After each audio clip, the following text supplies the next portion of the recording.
And we are live with Miss Brooke Blaine. Hi, everybody. Hi. All right, Brooke. So before we begin, I just want to share with everyone the heart behind the Eve Within sessions, and then we're gonna jump right in. Okay? Okay. So the heart behind Eve Within sessions is that we will be interacting with each other all throughout the year. So whether you attended a previous conference, whether you stumbled upon Eve Within throughout the course of this year, whether you were a speaker or a leader in some capacity, the goal is that we would have constant communication. I think so often, people go hard online with promotion and marketing when an event is about to come up, but then they pretty much go quiet, for the rest of the year. So my goal is to be an authentic community builder and not just connect with people, because I need something or because I need them to get their tickets or RSVP, etc. I would really like to build just a genuine family. So that's the goal with these sessions, connecting leaders, connecting people in various fields so we can all work together, collaborate, and get to know one another on a more personal level. So that's what we're going to do today, Brooke. Are you ready? Yeah, I'm ready. All right, so if we can begin by just telling us about yourself and the field that you're in, please. Well, I'm an accountant. I have my own company. It's Blaine And what we do is we do full service accounting work and bookkeeping. We also do taxes and counseling and budgeting. Um, Budgeting and counseling, we do a lot when we're helping you get your budget together or develop those streams of revenue or savings that you're trying to put in place. More of a long-term plan to save. But we're full service accounting. We cover everything. We serve all 50 states. We're located in North Carolina, New Jersey, and Florida. And we've been in business for about 30 years. You say you've been in business for how long? For 30 years. 30 years? That is amazing. I actually didn't know that, so I'm like, Well, the interesting fact is the business actually started the year I was born. wow. Yes, so my parents, that's when they left the company. They worked at an accounting firm, a large accounting firm, one of the top five in the country. And that's where they met, and they left the accounting firm and they started the business the year that I was born. And that was a little over 30 years ago. Incredible. Wow, I just learned that. That's really cool. I love it. Love it. A lot of history in this company. So, how would you describe your personality type? Well, I'm actually more of an introvert. I like to keep to myself. I'm always the person that everybody says I'll talk to, I'll open up more as I get to know you. But when you first meet me, I'm quiet, I'm reserved, but I'm very caring. And that's probably what kind of shapes my business is the fact that I'm caring because my goal in life, even if I'm doing accounting, it's something that you can help people with, but I really want to help people financially. I want to get people into a better position, as from by giving them advice, and hopefully them taking that financial advice. So, that's what my goal is, to really help people, even as far as taxes. I want people to save money. Who wants to owe the IRS at the end of the year? So, that's my goal, and all I do is I want to help. So, that caring factor kind of shapes my business, and I mean, it's helped me grow my clientele, my personal clientele as well. So, Nice. Are there any other aspects of your personality that you think impact how you relate to clients or do business? well, I would also say I'm very respectful. And I'm just respectful. I've always been that person that kind of says, we say the platinum service factor. So you want to treat people how they want to be treated. Um, the gold service factor is treat people how you want to be treated. But the thing is, your your special, your details as far as how you want to be treated might not be how that person wants to be treated. So you always try to treat people how they want to be treated. And I always try to go, I try to treat them better than they want to be treated. Sometimes people don't want to be treated that well. I mean, unfortunately, so I try to treat people better than they want to be treated. So then that way they're impressed, and they're happy with the service and things like that. And I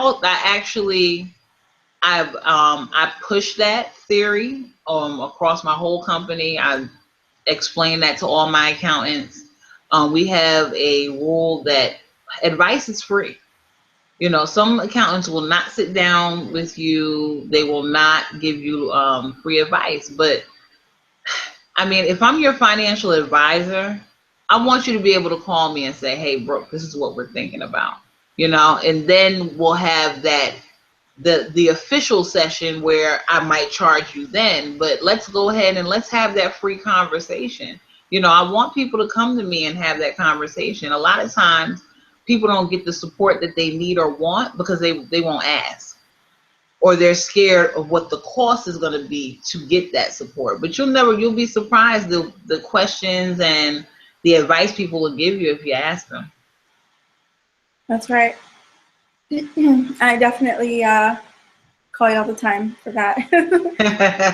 And it's amazing the peace that you feel and the confidence that you have in making decisions when you know that they're financially sound and not just emotional, or a matter of preference, but you have an expert in the field that can guide you. And I think it really just changes how you make decisions, and also the amount of impulsive decisions, that people make, which I think really changes lives. It really can alter the course of your life, making an impulse decision or deciding not to, No, it's true. I mean, I've stopped people from making impulse decisions, and sometimes I said, let's think about what we're doing or why are we doing this.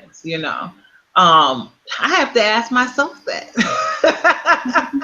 Sometimes I have to stop myself and literally say, wait, is this the right decision? Let's think about this. Because a lot of times, like money, for instance, we get money in our hands and what do? We're looking for the first thing to spend it on. We're looking for the first vacation to go on, or we're looking for the piece of clothing that, I wanted those shoes, or I wanted that dress, or, whatever the case is, instead of saying, wait, let's invest. Let's invest and create a return, so then I can go shopping and I can get those shoes that I wanted, So I challenge people to look at it a different way. I challenge people to look at things a different way. I challenge myself to look at things a different way constantly. So that's good. So the next question is pertaining to anyone who may want to get into the field that you're in or is considering it. What's something that people don't know or consider about entering into the finance field? I would say, I think people consider the business and the marketing. I would say that people might not consider the relationships. And to me, the responsibility that you have over that person's financials. You're responsible. You're not done when when the tax return is turned in. You can have that kind of attitude, but you might not have a successful organization that way. So I think that's what people don't consider. People don't consider that you're really developing a relationship with whoever your client is, and you're responsible. So, follow up, check on them, make sure they have an understanding of what was done. Recently someone called me and they said, someone was unhappy with service that they received, and they didn't understand they didn't understand their taxes. So and I questioned them. I said, well, where did they go? I thought they went to a larger company, one of the larger companies that we see all over the place. But it wasn't. It was actually a private practice. And I said they didn't, take the time to sit down and explain and make sure that you had a firm make sure that their client had a firm understanding of why they're in this situation and steps that they can take to fix the situation. That's our job as a financial advisor, as an accountant. That's my job, to make sure that you understand what happened within the past year to get where you're going, to get what's happening now, and then the steps that you need to take to make sure this doesn't happen again next year. That's my responsibility. So I think people don't consider the responsibility. And because of that responsibility, that's really what really got me into my parents' company. I was not planning on being an accountant at all, but I always felt that I had a financial responsibility for my clients. So I I developed the relationships with them, and they came back, and then they bought some more people, and they bought friends, always referrals and things like that. But honestly, with any type of business, and that's what I tell people that are opening new businesses: develop your relationships. Those relationships are going to withhold your business. People are going to talk about you. People are going to say, I had good service from Brooke, or Brooke is the person that I trust to do my financials, or, Imani is the person that I trust, to give me honest and, input, so, develop those relationships. They're going to get you that much further in any business. Absolutely. So I think you actually touched on it a little bit in the last question, but is there anything that comes easy to you in your business, perhaps that you haven't already mentioned? I would say the clients come easy, and then the numbers come easy. And the numbers come easy because I'm doing something that I absolutely love. I tell people your most successful business is going to be doing something that you absolutely love. I can work numbers all day and night. I do it as my full-time job. I do it as my self-employed part-time job. And I don't have a problem. Like, I will look at numbers, I will relook at things, I will analyze things without a problem. But that's because that's what I love doing. I'm doing what I honestly love doing. If it was something I didn't love, then it might not be as easy. And that makes the work that much easier. When you're doing something you love and you have to stay up till midnight to do it, you don't care. It's that much easier because you're enjoying it. That's right. Absolutely right. So the next question is about challenges. I find this question gets the most interesting response because as someone who's self-employed, when you come up against a challenge, you can't shut down, your business for the day or for a month so you can fix the challenge. You really have to do it all at the same time. So can you kind of walk us through what might be challenging for you and how you work through that? Because, at the end of the day, you still have what you refer to as that responsibility. So, I think that differs from full-time positions where, some companies will have a half a day staff meeting or a full day staff meeting where work can stop and you can address the issue. But when you're working for yourself, it's a whole different dynamic. Well, I will say my toughest challenges are probably juggling a full-time job and part-time self-employment. However, I have a dedication to my business. And I know that if I don't have a dedication to my business, then I will never work in that business and not have to work full-time. So I always say sacrifices or investment. That's a financial term. We love financial terms. Return on investment. The larger the investment, the larger the risk.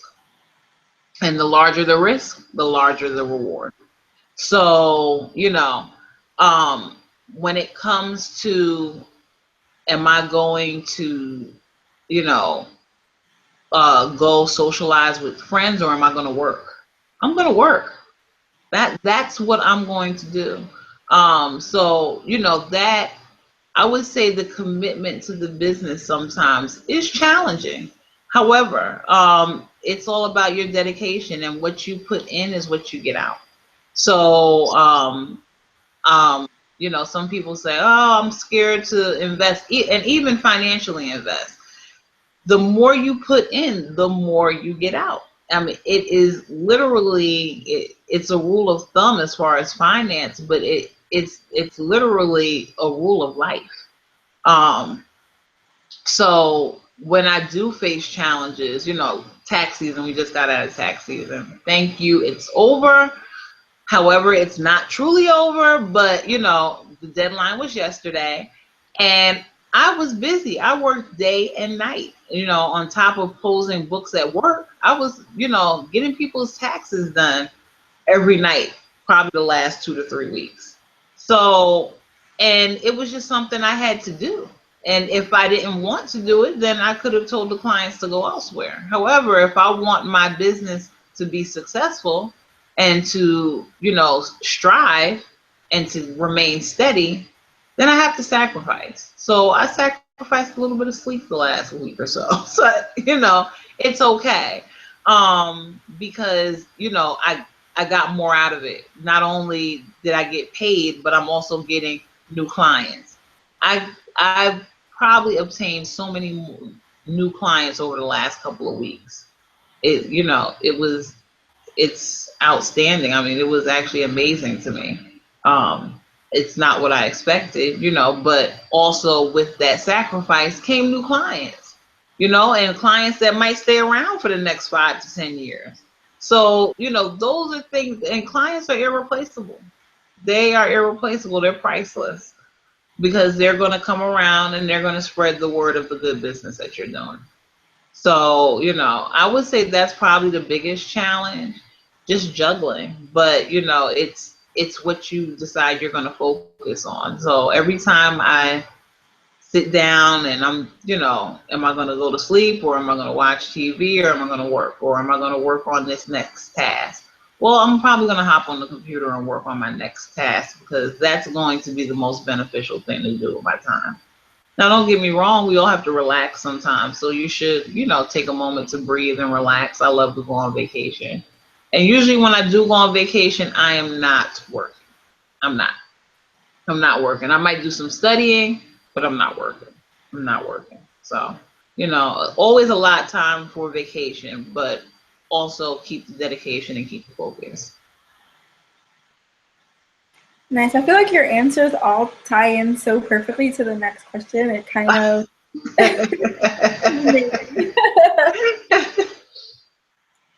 the next thing I would like to know is how your dream has caused you to grow as a person. And like I said, I think you touched on it because you spoke about balance and what you do practically to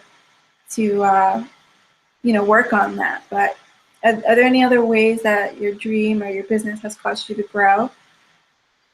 My business and dream has actually caused me to grow a lot. Like I said, I'm a very quiet, reserved person. I will speak up as I get to know you, but I have to go out on the limb a little bit. I have to talk to strangers a little bit more. It's so funny because now I do get those people that say, "Hey, can I ask you a tax question, or can we have a conversation?" And before, I might not be as eager to say, "Yeah, come on, let's talk." But I realize it's a part of business.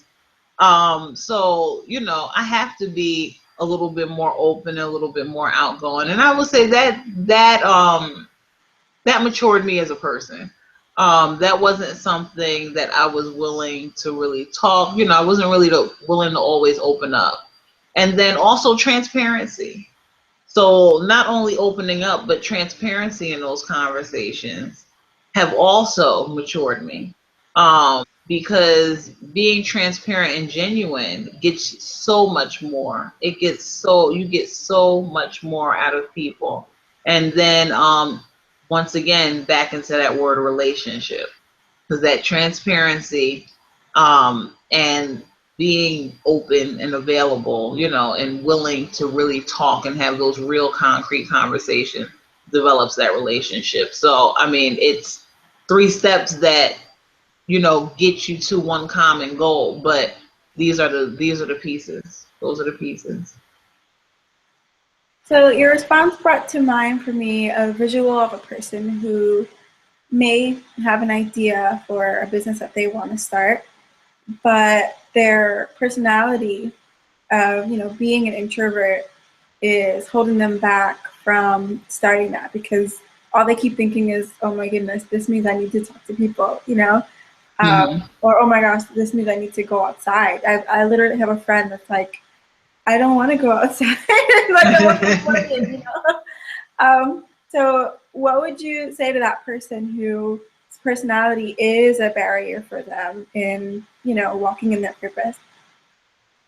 Well, first I say, know your craft.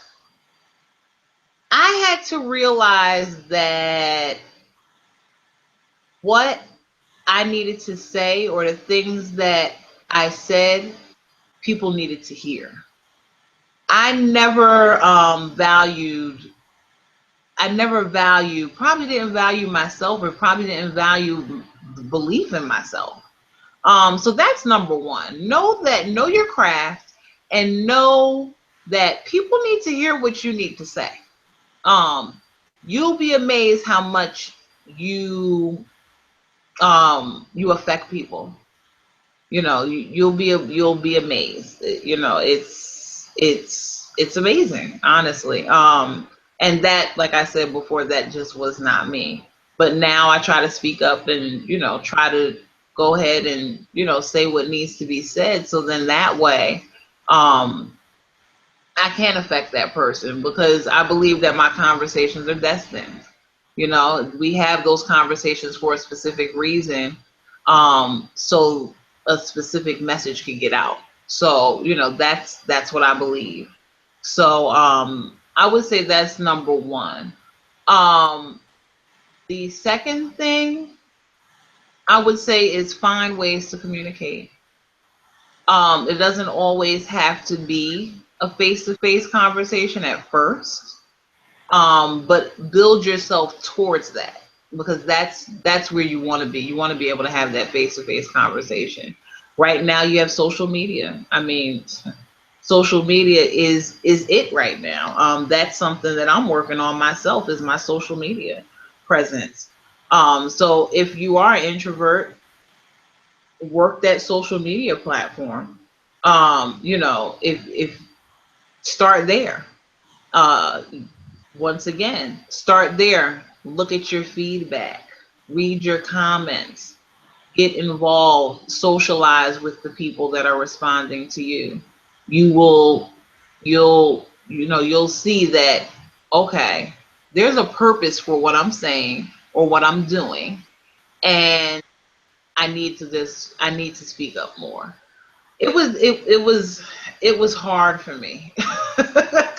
It was very hard for me, but it was really something that I went through in life, and I had to I had to make a choice. I just had to make a choice that I was going to speak up more. So, and I mean, even sometimes now, I mean, I want to go into my shell and I don't want to say anything, but then I'm like, okay, no, you have a word that needs to be said, and you have something that needs to be heard, and you have a purpose. It's the reason why this person came up to you and asked this question, or it's the reason why this conversation was initiated. So, go ahead and live out, your purpose. Awesome. So now this is your chance to share whatever it is that you feel led to share. Is there a personal takeaway that you'd like for viewers to walk away with? Um, my personal takeaway would have to say, as I always tell people, take the first step. Take the first step.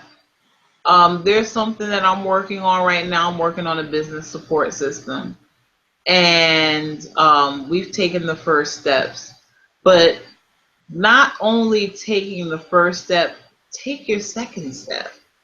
And what I'm noticing, and what I've always noticed as with the businesses that I've opened, is I've taken the first step and I wasn't sure.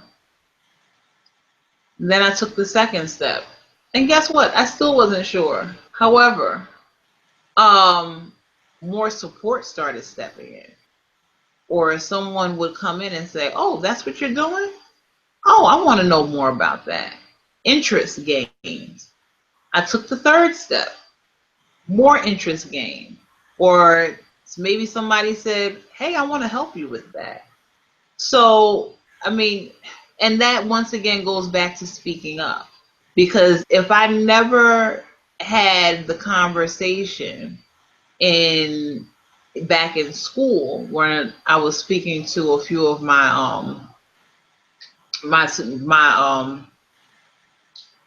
fellow classmates, and if I never had the conversations with them and told them that I wanted to expand the business wouldn't have started expanding.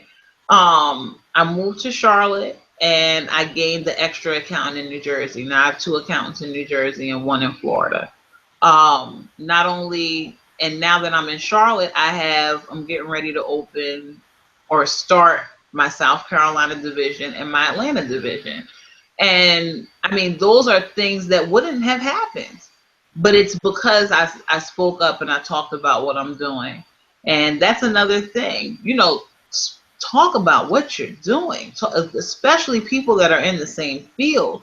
You would be amazed that somebody that you're thinking that might be a mentor to you that you're looking up to might say, "Hey, can I join the company? Can I be a part of your business?" And you will be amazed. I mean, literally two people that I kind of look up to them. They both said, "Can we join? What can I help with?" So, you never know. You never know. So that's why, it's good to talk about what you're doing and, see what's out there. You might pick up some partners in that firm. You might pick up an investor. You're going to need investors. I always say start small, gain your ground, and then let's expand. But you're going to need investors when the expansion comes. And if they're on the team or they're already part of the organization, that much easier. So, that talk to people, get the word out there. Don't be ashamed of what you're doing. Discuss it with like-minded people that might be in the same field as you. Of course, be wary of people stealing your ideas. So I'm not saying, give somebody your blueprint of what you're doing. However, but talk about it. Talk about it. You will be surprised how much positive feedback you receive and how many people you reach and how you possibly set up your board just by talking about it. That's all right. That's great insight right there. I can't wait to watch this again so I can take notes. So, do you have any projects that are coming up this year that people can, I guess, hear about so that they can support you? And in addition to that, how can people get in contact with you? Okay. Well, the projects that I'm working on right now is the small business support department of our business. What I'm in the process of rolling out is we're actually in the process of writing a book that will be a guide to small businesses in starting up. It will walk them through the startup. It will provide video tutorials, workbooks, and also a support system or a support hotline where you have accountants that you can reach out to, or you'll have a personal accountant that you're assigned to if you wish to sign up for those services that will, be at your disposal.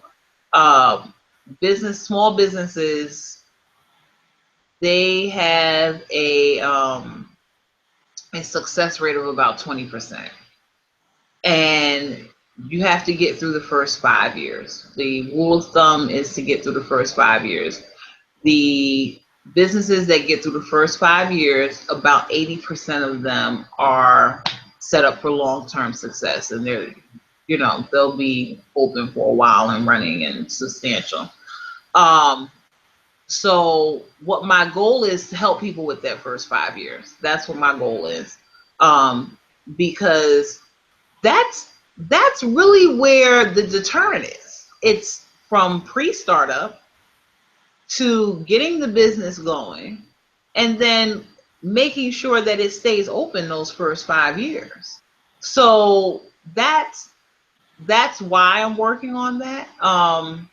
Within that, we are going to have some seminars. I think our first seminar is going to be in New Jersey. It will not be this year. It will be in 2016. So our first seminar will definitely be in New Jersey. I know we'll probably have a second one here in North Carolina, and possibly maybe Atlanta and Florida, depending on the regions and, where people want to hear. And I mean, if you want us to come to your town, let us know. If we have enough interested people, we will definitely come to your town and do a seminar there as well. Because what we want to do is we want to get on the ground and we want to work with people face to face. We want to develop those relationships, and we want people to know that we're here to help you, start your business and be successful at it. So we want to help you do that marketing analysis. We want to help you do your research. We want to help you do the cost analysis. So, it's the thing is, people a lot of times think, oh, it's financial. However, it is financial, but it's also about doing your research first. And the more prepared you are, or the more information you know about your market or your industry, the more successful you'll be. That's right. And how can people get in contact with you? We're also going to put this information in the description of the video, so if people can't, catch it, but if you want to do that. Well, you can reach us. We're on Facebook as Blaine Associates. So that's Blaine Associates at Facebook. And then we can also be reached at blainelacarassoc at Gmail. That's our email address. So it's Blaine Lacar, and it's actually just ASSOC at gmail.com. And you can also give us a call anytime as well. I have to figure out what the number is. Okay. We'll put below, and I'm sure it's on your Facebook page as well. Yes, it is. All right. Well, I just wanted to say thank you so much for doing this session with me. I know that it added a lot of value to my life. It's funny because you and I can talk about this over and over again, and I always walk away with something. So I'm sure that the viewers walked away with quite a few things to add to their to-do list, and quite a few areas where they now can take that first step to grow. So thank you so much for joining me for the session. No problem. Thank you for inviting me. All right, guys. So we're going to put her social information, her social contact below in the description. Be sure to connect with her, whether it's for business, for questions. Let her know your reactions to this video and how it helped you, or if you had any questions about anything. And we'll see you guys next time. Have a great day, everybody. Thank you, Imani.